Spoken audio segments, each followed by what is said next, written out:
یه خواهشی دارم. بفرمایید. اونم اینه که من یه هدیه‌ای دارم، قراره با یه نامه‌ایه قراره بدم به حضرت آقا. شماها یکی از این داوران هر کدوم دوست داره، ببینم کدوم دوست داره این هدیه منو برسونه به حضرت آقا. من قول میدم.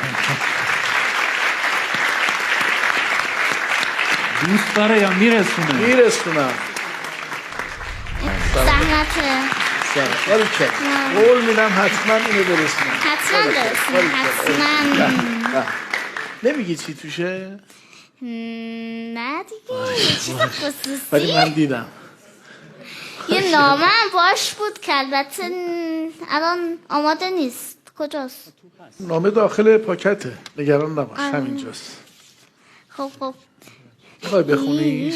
خیلی خصوصی آخه خصوصی نوشتی؟ خیلی خصوصیه. حالا میل خودت. میگه ازتون میپرسم بخونم یا نه؟ بخون.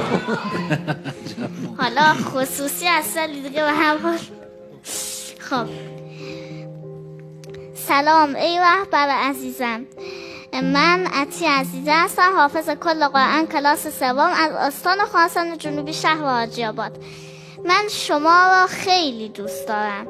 من چادرم را خیلی زیاد دوست دارم، چون امانت و یادگار حضرت زهرا سلام الله علیها و وصیت تمام شهدا به ما دختران و زنان است و به همین دلیل آن را به شما هدیه می دهم.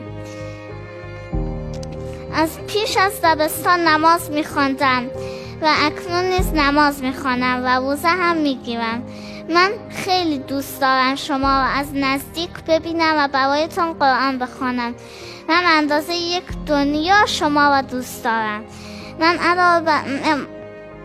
اگر دنیا را به من بدهند ولی شما را از من بگیرند، من دنیا را هم با شما عوض نمی کنم. من علاوه بر حفظ قرآن تفسیر ترجمه مفاهیم و شأن نزول آیات را نیز با حول و قوه الهی و با کمک و لطف قرآن و اهل بیت علیهم السلام میدانم و حفظ کردم. من با کمک خدا و با لطف قرآن و اهل بیت علیهم السلام قبل از دبستان قرآن می‌خواندم، چون خواندم و نوشتم و می‌دانستم و می‌توانستم بخوانم و بنویسم و شروع به حفظ آن کردم و در سن 6 سالگی حفظ آن را تمام کردم و همچنین در همان زمان صوت آن را گوش می‌دادم. من خواهشی دارم و آن اینکه برایم دعا کنید تا در قرآن و کارهای قرآنی خود موفق باشم. من می‌خواهم که آنقدر درس بخوانم تا اینکه در آینده فردی مفید و مهم برای کشورم بشوم. ممنون.